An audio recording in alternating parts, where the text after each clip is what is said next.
I feel like I'm dominating. You are. I am. No, real talk. So when I retired from playing 5 years ago, no, I'm having a moment here. This is a good moment. Can you give him a spotlight, please? No, it's a good moment. Okay, I've never met a microphone, a stage, or a camera. This is true. This is true. Just saying. Ladies and gentlemen, I want to welcome you all out to a musical extravaganza called the Night and Day Project. Please save your applause till the end. Because I love living. You don't hear me though. The key, I guess, or the challenge is maintaining connection with each other, yes. While you still have the responsibility of raising the kid. Because now, like, your life becomes, basically we are a transportation service and we're a bank.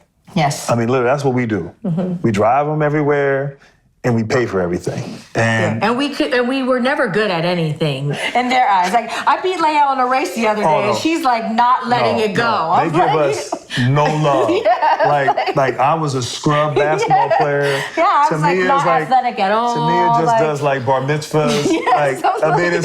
It's they're like, you sing R&B? What? I mean, who listens to R&B? I'm like, this is cold. This is a cold house. They're haters. This is a cold house. But they're steady asking for, like, can I have this? Can I have that? Or every now and then, like, Grant and I would do these like funny videos where we're by the piano or something, and then one of their friends will see it and they're like, oh, that's pretty cool, you did that. But it was like, no, they still show us nothing. Love. Literally nothing. Like, my daughter plays basketball, but once a blue moon, I'll offer a suggestion and she'll just be like, Dad, that's the stupidest thing I've ever heard in my life. How did you play basketball? We don't do that. We don't do that anymore. That's the old school way of doing it. And I'm just thinking, okay, you know what? Like, I just keep quiet. I don't say anything. One of those, I guess, seasons in a marriage can be, having kids and how that changes the dynamic. You guys had kids started having kids at an interesting time in your professional life and in your marriage. Mm. So will you talk a little bit about that, having your first child while being on crutches? Yeah. No, well, the only good thing about having a child when you're on crutches is no diaper changing. At least for me, for 3 months. Lots of side eye, no diapers. It was, we were young, 2002, January 2002, our first daughter was born. And, it does change you. You see that, I'm sure a lot of parents are in here right now, but when you see that baby, you love this person more than anything, and you absolutely don't know them. And so it's just a huge responsibility. You feel like you have to grow up. I know nothing about babies. I have no cousins, no siblings. And so I was a little skeptical about her maternal instincts. Really? I was, true story. I'm just, I'm being honest. So at first, I'm like, oh man, I know nothing. I'm not sure she knows any, I'm my mom's leaving after a week. My mother-in-law's, I'm like, y'all sure y'all want to go? And I cried. Yeah, and so that's just and so I remember we actually filmed it. I remember, the first child, you film everything, and we were giving Mila a bath, and we clean her up, and you swaddle, I guess is that right, swaddle? Yes, whatever. Wrap her up like the nurses do, and then all of a sudden Mila spits up, and I thought she was dying. Like I lose it.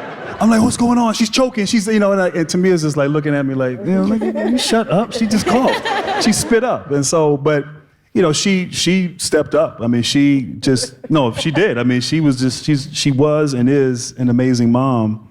And, there's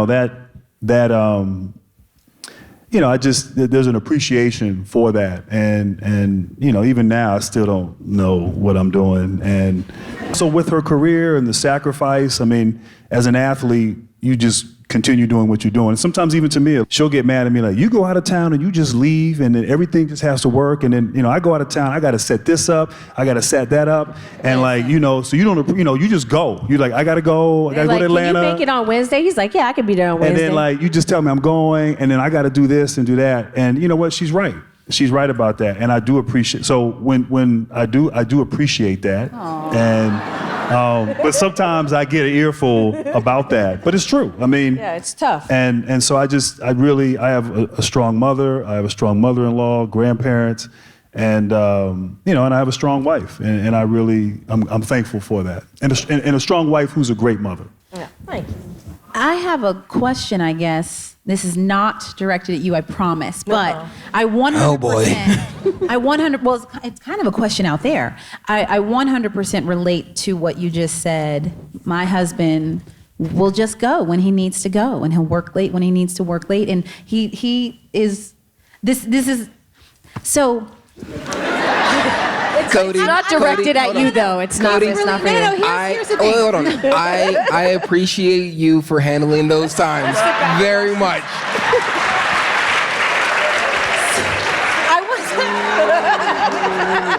I swear I'm not fishing. I related to that, and I was talking to somebody else, Kelly, who works with us, talking about that. And busy women who take that on. And so in hearing you guys mention it just now, it made me, and having that conversation with another woman last week, it just made me realize officially that is just like a woman thing. That's what we do. Yeah. And so I kind of wanted to I'm sure some of y'all out there have some kids.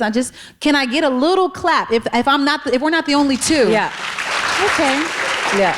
And so for those who are clapping, if your man is in the room, hopefully, brothers, you just take a cue from these two because you did good. And just give her a little, I appreciate you. Sometimes it's having the conversation that makes you realize how normal something is, right? That could be something that somebody thought about just yesterday. Yeah, absolutely. And the reality is hearing it goes, oh, okay, we're all doing that. Right. And that goes to one of our goals with the show is about normalizing marriage. Normalizing these things that if you don't see it, you don't know that it happens all the time. Right. That thing that you do that drives somebody crazy, well, it happens in every marriage. And so without knowing that, without having people you can talk to, people you can trust, you don't know that. And you might fight over something that's really not a big deal. Because it's easy for me to be mad at him about that. But then when I hear, it's not just us, and it's like, oh, men and women are wired differently. Just one of those things where you're just like, oh, it's not just you. You know what I'm saying? Or it's not just me. And that's not to take away from, how she feels about it. And so you can still feel how you feel, but it just helps Puts it in perspective. Correct. But don't get it twisted. I mean, and I know Tommy's the same way. I'm an involved father and engaged, and I think there's great excitement and great joy with your kids. And we have a 16-year-old and a 10-year-old, and I'm very, very sentimental. And so knowing that we have 2 more years left with our oldest daughter, so you want to, and she's at an age where she really wants nothing to do with either one of us. Yeah. And wait, she thinks you were the best basketball player ever, right? No, my daughter thinks I'm terrible. She just never gives me any props or anything when it comes to basketball, and doesn't really give her any love when it comes to singing. That's true. But you'll still miss them when they're gone. Yeah. No, you do.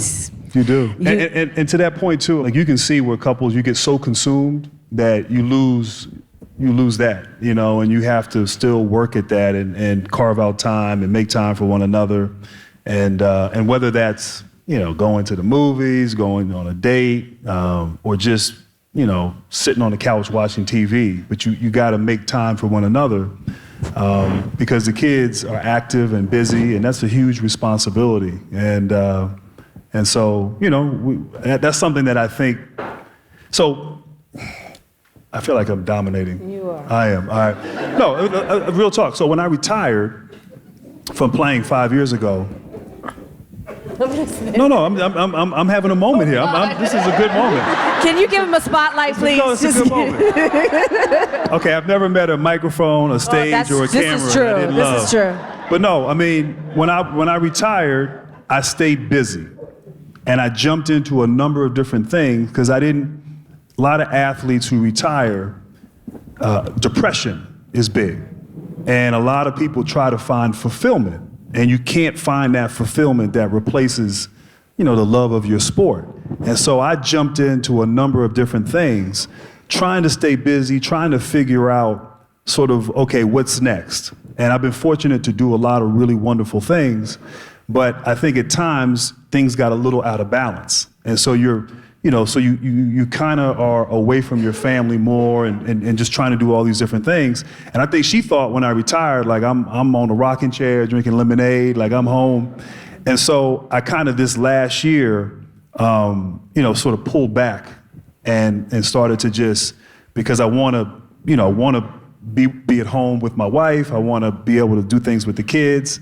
I know as I'm saying this, she's like, you were gone for 5 weeks doing March Madness. But no, I mean, that's something that's important. So you're constantly trying to reassess the balance. And like, you want to pursue things individually, but you also want to make sure family-wise that you're in a good place. And I felt like things had gotten way out of balance for me over the last few years. Because the delicate balance is I have things that I want to do as well.